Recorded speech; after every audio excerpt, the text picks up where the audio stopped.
All right, and we are live. Hi, everyone, and welcome to Recovery Talks. We are here to talk about suicide prevention and awareness, and I'm really excited for this opportunity. We have an incredible panel that are just going to share so much amazing, powerful, and very important information on a topic that's incredibly important, especially during this unprecedented time in this pandemic. I'd love to introduce our panelists. We have Valerie Way, who is the Vice President of Programs at East House, as well as the Chair of Partners for Suicide Prevention. Heather Newton, the CEO of NAMI Rochester, and Missy Stolfi, the Area Director for the American Foundation for Suicide Prevention. Welcome, ladies. It's really good to have you. Thank you. Hi. I just wanted to really have this opportunity to talk about the resources, talk about pertinent and important information as we experience really not just the pandemic, not just a suicide epidemic, but probably the biggest mental health crisis that we've seen as a result of concurrent world affairs and the pandemic. So I guess I think a good place to start would be with maybe Val sharing about Partners for Suicide Prevention. It's I'm also on the steering committee for Partners for Suicide Prevention, so I'm really excited to spread the word about this incredible resource in our area. Thanks, Yana. It's great to be here with everybody. I want to just give a big shout out to you and to everybody at Recovery Fitness because, as we know, suicide, mental illness, addiction, they all go hand in hand with each other. And it's really important that, when we are talking about one, we're talking about the others as well. We're giving recognition because they all go hand in hand. So thanks for having us and having this conversation. Absolutely.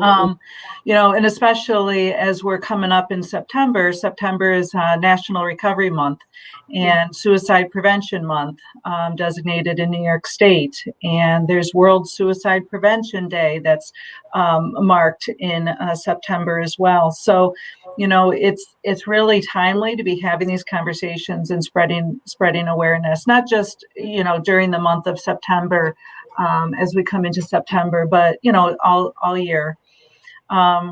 So a couple of years ago, Monroe County, our community, started a coalition for suicide prevention and awareness, and there were a number of folks that came together and formed the coalition, created our name, Partners for Suicide Prevention, because the folks that are involved in the coalition are anybody in the community. They can be business owners, they can be mental health professionals, addiction professionals, medical professionals. We have people of the faith community. We have family members. We have people who have survived suicide attempts. So we have a lot of different people across the community that are involved in the coalition. And so when we formed the coalition, there were really four primary purposes. The first one was to address suicide prevention across all of the lifespan, right? We know that there's no age that all ages are impacted by suicide. We know that middle-aged men are at the highest rate for ending their life, completing suicide.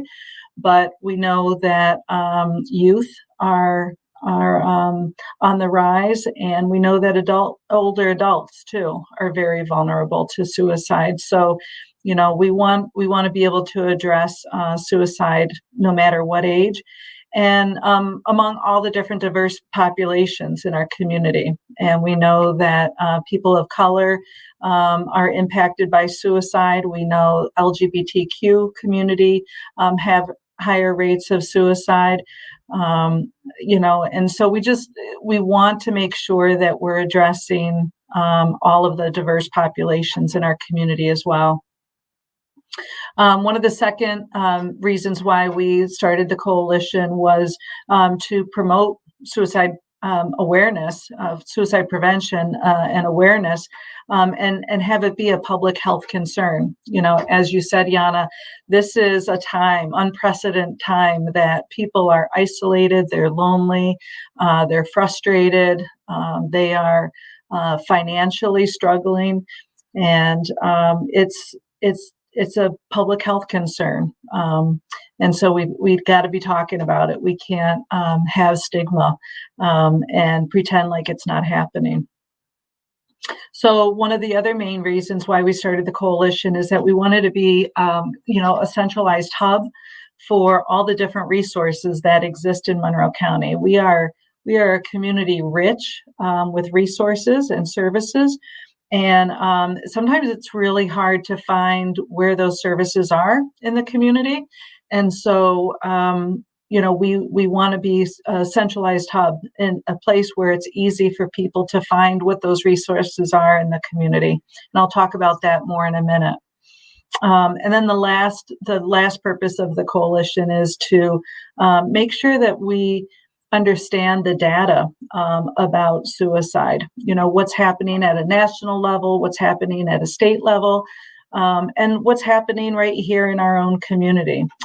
And, how do we make meaning out of that data, and how do we put it to good use so that we can save lives? The purpose of Partners for Suicide Prevention is that we really want people to, use resources, use these skills as an alternative to ending their life. We want people to have hope. And every day we hear stories around people who use these resources, and they rebuild their lives from a time in which they just have felt hopeless. So that's really our main goal. So Partners for Suicide Prevention, we have a lot of different people, as you said, on our steering committee, on our advisory committee, that are made up from all different walks of life in our community, that are doing all kinds of work in this space. And it's really a great group of people. We come together, we exchange information, we exchange resources, and we work with each other to put things on like this. So, we're, again, just whatever we can do to have a presence in the community. We offer community-wide meetings so that people can come and learn more. We have a meeting in September that's scheduled, and again, we're going to be focusing on suicide prevention. So hopefully we can get information out to all the people who are online today about that. One of the biggest things I guess I want people to walk away knowing is that we have a website of resources. So if you go to www.suicidepreventioncoalition.org, suicidepreventioncoalition.org, that is our Monroe County Partners for Suicide Prevention website. And so that is specifically designed for people who are in crisis. There are all kinds of resources online that people can find out there. There is another tab that you can click where there's resources for loved ones who maybe have lost somebody to suicide and are grieving or need some support. And then we also have just a tremendous amount of resources, for information. So if there's reports, if there's, what's going on in the community, what trainings that are available, how, if I want to have training about suicide prevention, where do I go? Who do I call? All of that information is on our website. So it's really a great resource for people. Again, suicidepreventioncoalition.org. And again, I would just say if people are interested in this topic, we use email distribution. to kind of notify people of different things going on in the community. So if people are interested in that, we can get them on our email distribution list, and keep you in touch with what's happening. Absolutely. Thank you, Val. I think it's so important. You started with talking about how mental health, substance use, and suicide are not three separate pieces. They're not three separate things. It's all tied in. And for a long time, historically, mental health, substance use has been sort of really separated, right? We have OASIS, we have OMH, and different guidelines, but really, I've seen a lot more integration. And it's so important being fitting all those three kind of categories as having substance use disorder and mental illness and having had survived suicide attempts as a result of all of it, right? It's all encompassing, and it's so important to have a place to go, and also not just for individuals, but for family members. Yeah. In time with mental illness, substance use, suicide, we talk about the individual, but the family really, I say this all the time, they're experiencing those exact same things, and they don't have that disconnect or that substance that takes them out of that experience. It's just as raw for them. So Partners for Suicide Prevention, I posted the link in the chat. An incredible resource. I'm really honored to be a part of the coalition. Yeah, thanks so much for being part of it. Thanks, Val. And of course, Heather, because Partners for Suicide Prevention, the coalition, is really under NAMI in terms of our programming and support. So I think most, hopefully all, the people that are watching are familiar with NAMI, but I'd love for you to share a little bit more about who you are and what you do and some of the services that are offered. Yeah, of course. Thanks so much for having me today. And for those of you who are not familiar with NAMI, we are the National Alliance on Mental Illness and the largest mental health advocacy organization in the United States. So we, NAMI Rochester, are the local affiliate of that organization. And the roots of our organization actually are really within, just to piggyback on what you were just saying, Yana, are really within family. We started as a group of what they call the NAMI Mommies, which were basically a group of moms who were really concerned about their older adult children, not at the time being released from psychiatric hospitals, long-term psychiatric hospitals. But what we've morphed into over the last almost 40 years is an organization that really recognizes everything that both of you have just talked about. The fact that mental illness is integrally linked with addiction, and is also you really can't untangle addiction, mental illness, and suicide. All of the things that we're working on together. And the way I often distill it down in conversations for people is that I don't believe anyway, that anybody wants to die. I don't believe that any person wants to live the life that a person lives when they're living with addiction. All of that is rooted in, and nobody wants to live with a mental illness because there's lots of stigma involved, right? So none of these things are choices. This is a reflection of a person being in pain, and it's pain that you can't see. And so unfortunately, the pain that you can't see, unlike a broken leg or other illnesses, becomes one that is not only wrought with a lot of pain, but is also wrought with a lot of stigma. And so what we are working on as an organization is supporting families, supporting peers, and then also really from a national, state, and local level, dealing with the policy that will help us tackle that stigma. And some of that is through conversations like this. Some of that is through legislative bodies, et cetera. But really the roots of our organization are family and really fighting to have brain health be treated just exactly the same way as any other organ in the body. The way I typically put it is that there are 5 vital organs of our body, life-sustaining organs. The brain is one of them, and the brain is the only one, unfortunately, that ends up being treated differently than, for example, your heart or your lungs or your liver. So in terms of support, specific supports that NAMI provides, we have lots of different options. We have support groups, which is basically a place to come as a family member or a peer. We actually separate those support groups up. So we have some that are specifically for peers and some that are specifically for family members.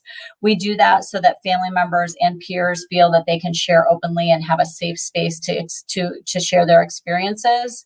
We also have lots of classes that we offer, meaning that they're not just show up. All of our classes and support groups are come as you are, but the classes are a longer term commitment, meaning a 6 to 8 week commitment, where you would not only connect with others who are living with a mental health condition and or family members of somebody living with a mental health condition, but you'll also learn, for example, about the science behind. You'll learn about what are other resources in the area. You'll learn about what are some coping mechanisms that some folks have tried that have been effective. And really what ends up coming out of those classes and the support groups is knowing that you're not alone. Really, it's the connection of feeling like you've walked into a room and you're finally understood.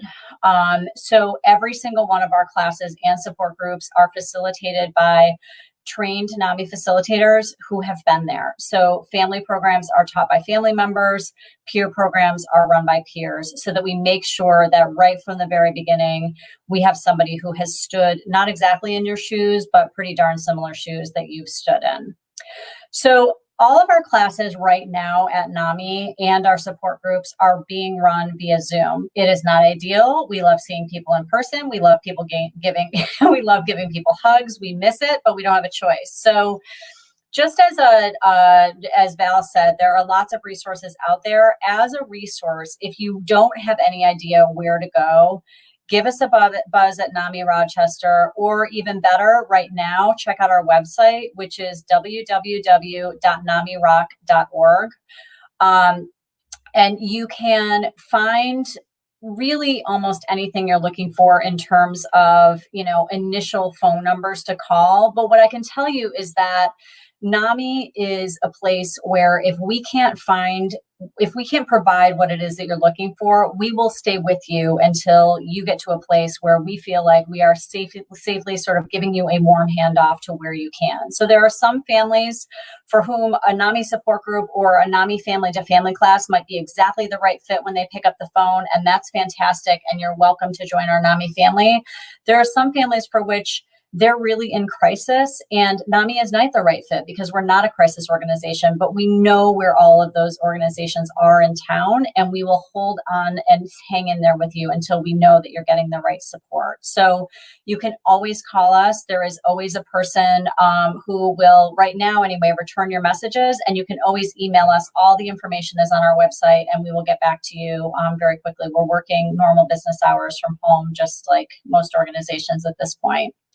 And then the other thing I'll add is that from a suicide prevention standpoint and from just a connection and collegiality standpoint, I'm so honored to be here with the three of you. And NAMI is a growing and changing organization. And I feel like Monroe County, in terms of the services that we're providing, is a growing and changing environment very quickly. And COVID, to a degree, I think, sped that up, right? I mean, telehealth and all of the things that have come very quickly out of the COVID crisis are what we call the silver linings, right? They may not feel it right now, but I think that they really are the silver linings that have come from this crisis. But I think the other silver lining is this unbelievable commitment to collaborating between all of the different organizations in town. And as you know, with the three of you, I know many times we find ourselves in the same meetings. And I think that that's a really positive sign for our community, that we've, for a very long time, for lots of different reasons, we've operated in silos, and a lot of those silos are beginning to come down. And the benefit to that is better services, easier to access services to all of the folks in our community who really need them. And in turn, our community feeling far more supported, I think, than it's been in the past. So kudos to all of you for making this happen. And it's been a joy for me to be be included in these conversations. So thanks for having me.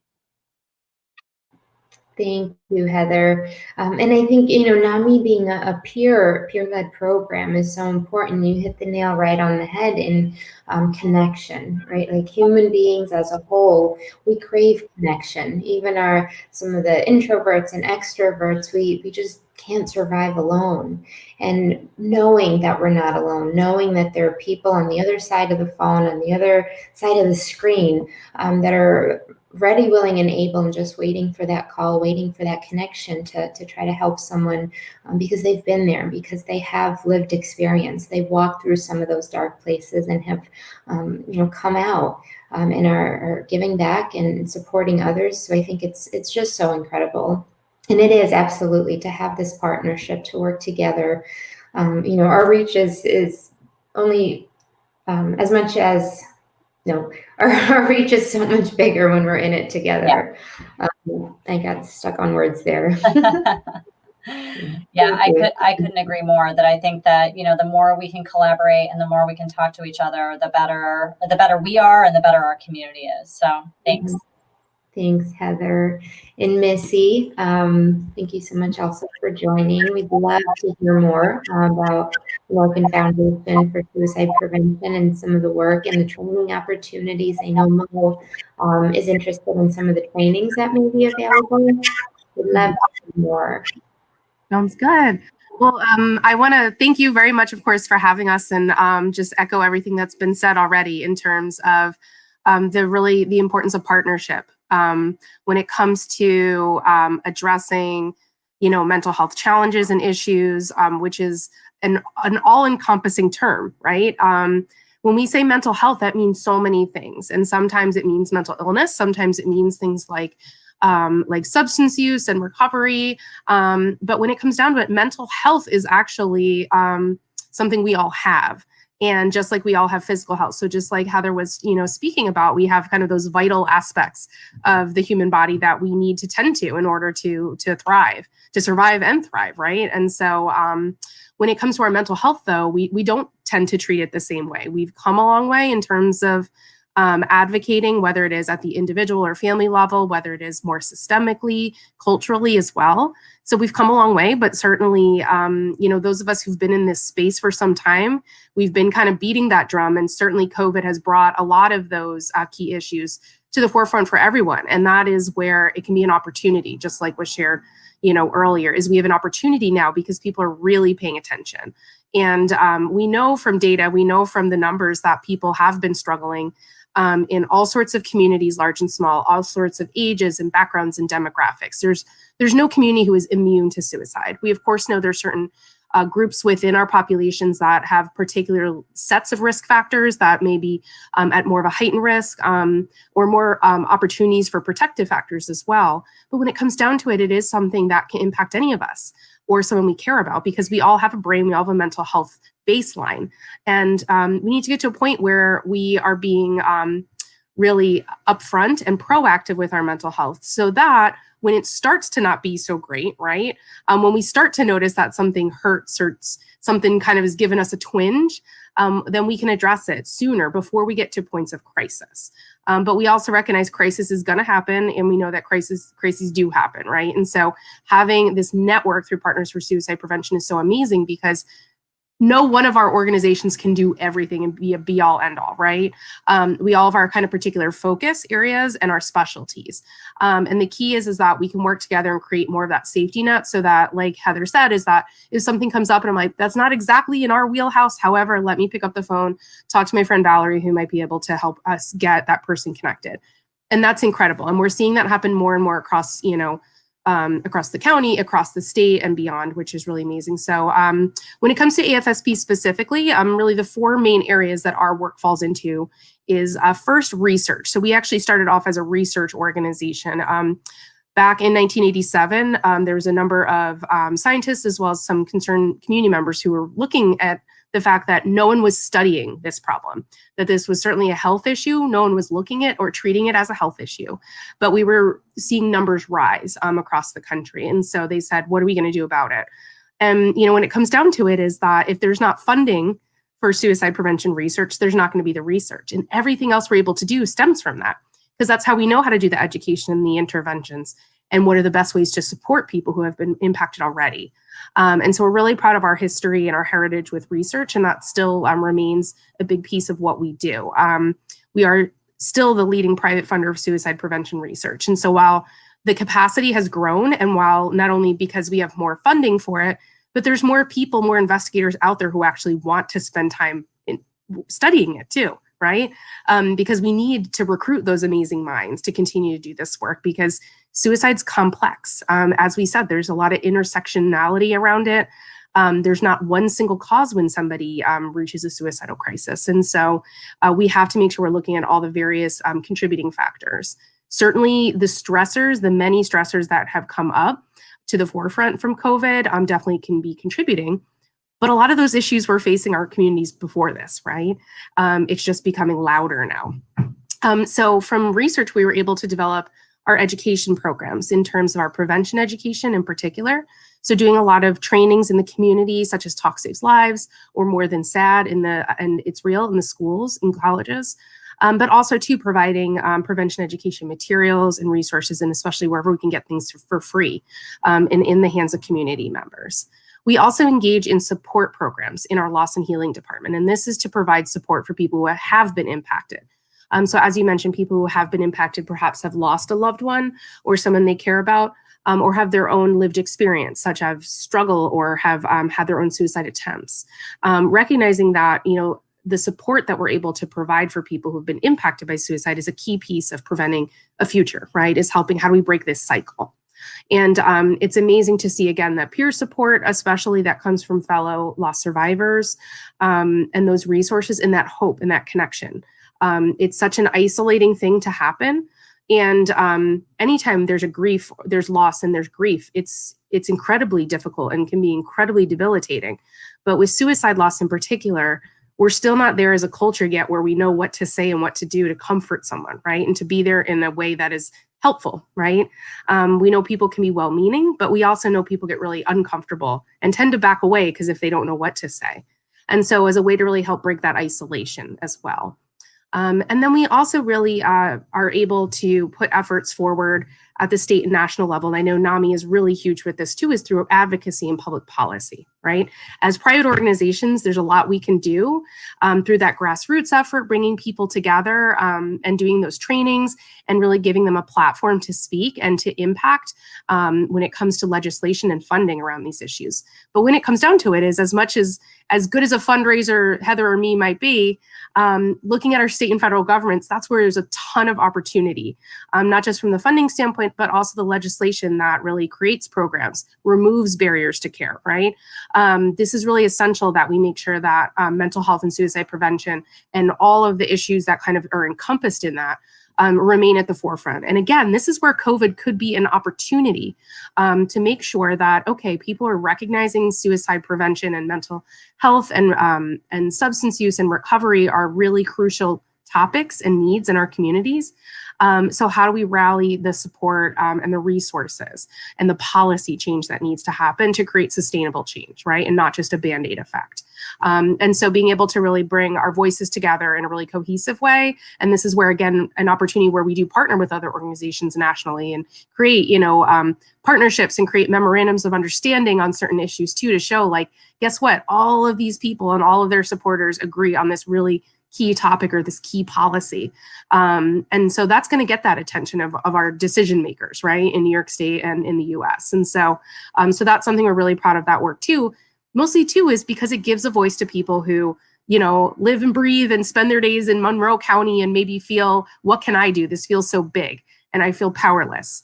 And it shows that we do have a huge amount of power and impact once we get people together. And above all, I think the common thread we're hearing, today is about connection and how to find that. So, so we're, again, thrilled for the opportunity just to share some of that. And again, we're just, just appreciate the more we have platforms like this is what helps normalize the conversations too, right? And I know it's something we all feel super strong about, is just breaking the stigma, moving through that shame, the misunderstanding too, right? There's a lot of misinformation, things that we may have to relearn or unlearn. And so the more we can do things like this and get this visibility, we're thrilled for the opportunity. And just a real quick touch is I cover specifically our Western New York chapter, and I also cover our Central New York chapter as well. And that's also been another opportunity through the partners for suicide prevention. We all have slightly different footprints at times. And so that's another way in which too we're able to make good referrals and connections as well, is recognizing even if our focus is Monroe County, people don't stay in Monroe County 24/7. Lately, we've been staying in Monroe County much more often, right? However, in general, sometimes, you live in one county, work elsewhere. So we don't live our lives in specific boundaries all the time. So that's another area too, where there's been opportunities where we can make those kind of connections across, geography if necessary as well. So that's another real, I think, strength of the coalition also. Absolutely. And you touched on something very important. I think everyone did as well, is shattering those misconceptions, shattering the stigma, taking away the shame and normalizing the conversation. And one thing that really stood out to me is our language, right? The way we use language. I loved how we talked about suicide survivor, loss survivor, because it speaks to trauma, but it also speaks to being a survivor. It's no longer... there's no shame in having a mental illness. There's no shame in being a suicide or a loss survivor. There's no shame in having substance use disorder. So there shouldn't be any shame in seeking help. And as you could see, there's so much help out there, so many incredible organizations. These are 3 organizations, and all can link you to resources, all can provide that lifeline, be the support you need to get through a difficult situation. And absolutely advocacy, right? We're stronger in numbers. We're stronger connected. Advocacy is so incredibly important now more than ever. But Missy, you had a really good point. This has been going on forever and ever. This isn't a new crisis. Mental health, suicide, substance use, they're not new crises. Unfortunately, I think we've seen a trend where there's not a whole lot of action in support of grassroots organizations or nonprofits or causes until it hits the media, right? So when we're all screaming, we need help, we need support, we need funding, we have people that are dependent on us, but not until the numbers get great enough. So it's so important to be the voice for the voiceless, to be the squeaky wheel. It's we can't talk about this enough. And the more opportunities we have, the more people we can reach, the more impact and more lives that we could potentially save together. So this has been incredible. I've posted the links to all 3 organizations, NAMI Rochester, AFSP, the Western New York chapter, and Partners for Suicide Prevention. I saw a couple of folks joining. Megan said she knows a few of you guys. You do amazing work. Thank you so much for being here. Thank you so much to our listeners for tuning in. Please feel free to comment, ask questions, reach out to any of the organizations. We'll be monitoring the comments. So if you didn't catch us live, we'll still be able to respond and get right back to you.